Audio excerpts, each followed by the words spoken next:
हम अगर ये पानी का क्राइसिस नहीं अभी सॉल्व करेंगे तो हम भूखे मर सकते हैं। उसकी वजह ये है कि इंडस बेसिन जो है वो ही हमारा लाइफलाइन है। 3/4 जो पानी हमारा आता है सर टोटल बाहर से आता है। हमारी 9 में से 10 में से 9 लोग जो है ये इंडस वाटर बेसिन के ऊपर ही रिलाय करके अपनी जिंदगी बसर कर रहे हैं। 90% स्टेटिस्टिक्स के मुताबिक 90% जो हमारी क्रॉप्स हैं, जो हमारी फसलें हैं, वो इस पानी पे डिपेंड करती हैं। हमारे जितने पावर प्रोजेक्ट्स हैं, जितने डैम्स हैं, वो इसी पानी के ऊपर बने हुए हैं। तो इसलिए अगर ये हम इसको हम समझते हैं कि ये एक वाटर बॉम्ब हमारे ऊपर पड़ा हुआ है जिसको हमने डिफ्यूज करना है, इसको खत्म करना है। শুনলেন দর্শক, ইনি হচ্ছেন পাকিস্তানের যে পিটিআই যে পার্টি আছে, ইমরান খানের পার্টি, সেই পিটিআই এর একজন সেনেটর। এনার নাম হচ্ছে সায়েদ আলী জাফর। ইনি ওইখানকার যে সংসদে এক বক্তব্য রাখছেন এবং সেখানে বলছেন যে ভারত যে জল সাপ্লাই বন্ধ করেছে পাকিস্তানে এবং পাকিস্তানের কিভাবে চরম দুর্ভোগের শিকার হচ্ছে। এবং ইনার বক্তব্য শুনলে আপনারা আরো পরিষ্কার করে বুঝতে পারবেন যে 90% কৃষিকাজ পাকিস্তানের, আমাদের এই যে সিন্ধু জল চুক্তি, সেই জল চুক্তির মাধ্যমে যে জল পাকিস্তানের যায় বা পাকিস্তানের মাটিতে যায় এবং পাকিস্তানের মাটিতে প্রায় 90% কৃষিকাজ সম্পন্ন হয় এই সিন্ধুর জলের এই সরবরাহের মাধ্যমে। এবং এক প্রকারে তিনি বলতে গেলে যে ভারত যে 1960 সালের যে আমাদের ভারত এবং পাকিস্তানের মধ্যে যে সিন্ধু জল চুক্তি হয়েছিল এবং সেই জল চুক্তির শর্ত ছিল যে ভারত 30% জল সিন্ধুর জল ব্যবহার করবে এবং এর 70% জল পাকিস্তানে যাবে। তবে ভারত চাইলে এই জল স্থানীয় যে কৃষিকাজের ক্ষেত্রে ব্যবহার করতে পারবে। কিন্তু পেহেলগাঁওয়ের যে জঙ্গি হামলা নিয়ে পাকিস্তানের যে অবস্থান এবং তার জন্য ভারত পাকিস্তানের এই যে জলের যে স্ট্রাইক সেটা করেছে, অর্থাৎ সিন্ধুর যে জল সেটা পাকিস্তানে দেয়া হবে না বলে দেয়া হয়েছে।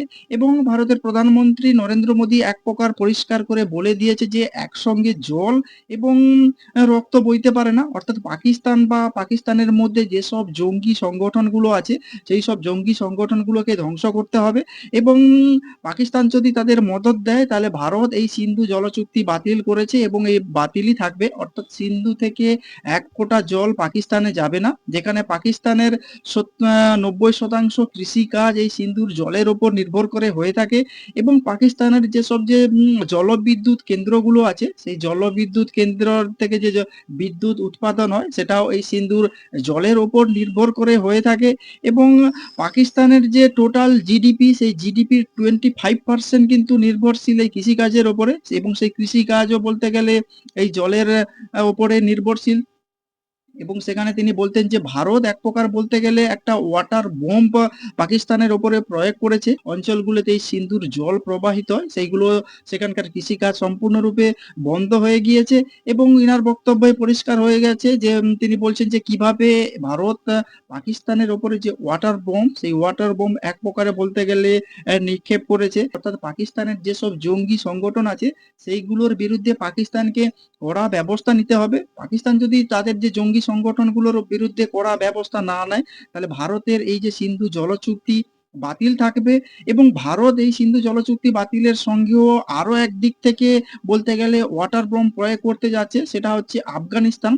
আফগানিস্তানের যে নদী আছে সেই নদী থেকে যেখানে পাকিস্তানের মধ্যে যে জল সরবরাহ হয়, অর্থাৎ আফগানিস্তানের কাবুল হয়ে যেসব নদী পাকিস্তানের সিন্ধ প্রদেশে বা পাকিস্তানের যেসব খাইবার পাখতুন অঞ্চলে প্রবেশ করেছে সেখানেও তারা বাঁধ দিয়ে জল আটকানোর একটা পরিকল্পনা করছে এবং এই বাঁধ নির্মাণের দায়িত্ব দেয়া হয়েছে ভারতকে। এর বক্তব্যে পরিষ্কার বোঝা যাচ্ছে যে কিভাবে ভারত ওয়াটার বোম প্রয়োগ করেছে এবং আফগানিস্তান ও পাকিস্তানের ওপরে এক প্রকারে বলতে গেলে ওয়াটার বোম প্রয়োগ করার পথে এগিয়ে যাচ্ছে। অর্থাৎ এক কথায় বলতে গেলে আফগানিস্তানের যে সব থেকে বড় নদী যার নাম হলো কুনার নদী, যার দৈর্ঘ্য এক প্রকার যে 480 কিলোমিটার লম্বা এবং এই নদীর জন্ম যে হিন্দু কোষের যে চিয়ান্তর হিমবাহ আছে সেই হিমবাহ থেকে।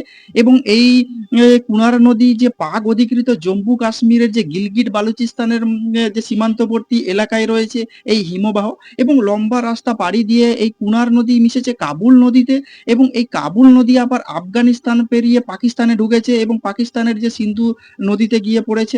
এই নদীর ওপর আফগানিস্তান বাঁধ নির্মাণ করতে যাচ্ছে এবং এই বাঁধ নির্মাণের দায়িত্ব দেয়া হয়েছে ভারতবর্ষকে। তালিবান প্রশাসন অবশ্য সরকারিভাবে এই কুনার নদীর উপর বাঁধ তৈরি করার কথা ঘোষণা করেনি, তবে সম্প্রতি পূর্ব আফগানিস্তানের কুনার প্রদেশের বিশেষ একটি এলাকায় পরিদর্শনে যান সেখানকার সেনাপ্রধান জেনারেল মুবিন খান আফগানিস্তানের এবং তার সঙ্গে ছিলেন কাবুলের বেশ কয়েকজন পদস্থ আধিকারিক।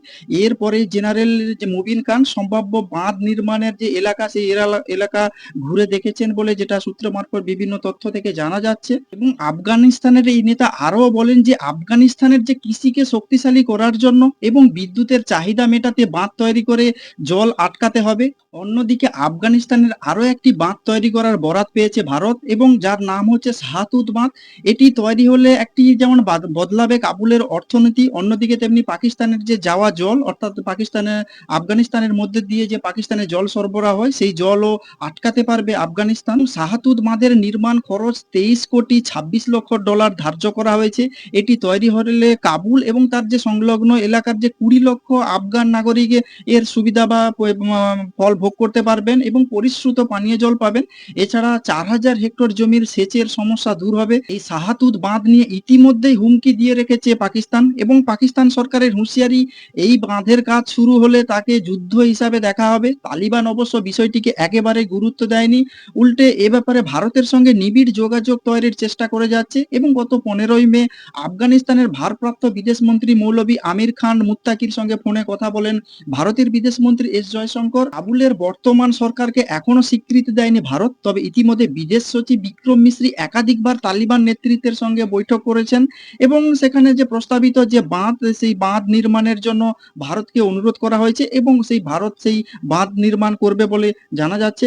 এর ফলে আফগানিস্তানের মধ্য দিয়ে যে পাকিস্তানের যে জল সরবরাহ হয় সেই জল সরবরাহ আফগানিস্তান তাদের নিজের মতো করে আটকাতে পারবে। যেহেতু পাকিস্তানের সঙ্গে আফগানিস্তানের জলবন্টন নিয়ে কোনো চুক্তি নেই, সেক্ষেত্রে পাকিস্তান আন্তর্জাতিক ক্ষেত্রে আফগানিস্তানের বিরুদ্ধে কোনো কিছু করতে পারবে না। তো আফগানিস্তান চাইলে তাদের দেশের যেসব নদীগুলো আছে সেই নদীগুলোতে বাঁধ নির্মাণ করে এই জল তারা সম্পূর্ণরূপে আটকে দিতে পারবে। তো আপনারা কি বলবেন যে একদিক থেকে ভারত যেরকম সিন্ধুর জল এক প্রকারে আটকে দিয়েছে সম্পূর্ণরূপে এবং পাকিস্তানের একজন এই সেনেটরকে বলতে শোনা যাচ্ছে যে ভারত এক প্রকার পাকিস্তানের উপর জল বোমা নিয়ে একটা বিস্ফোরণ ঘটিয়েছে বলতে গেলে এবং পাকিস্তানের যে বিভিন্ন অঞ্চলের তীব্র জলের সমস্যা দেখা দিচ্ছে। অন্যদিকে আফগানিস্তানও তাদের যে নদী নালাগুলো আছে সেইগুলোতে তারা বাঁধ নির্মাণের একটা প্রক্রিয়া শুরু করেছে এবং বাঁধ নির্মাণের দায়িত্ব দেওয়া হয়েছে ভারতকে।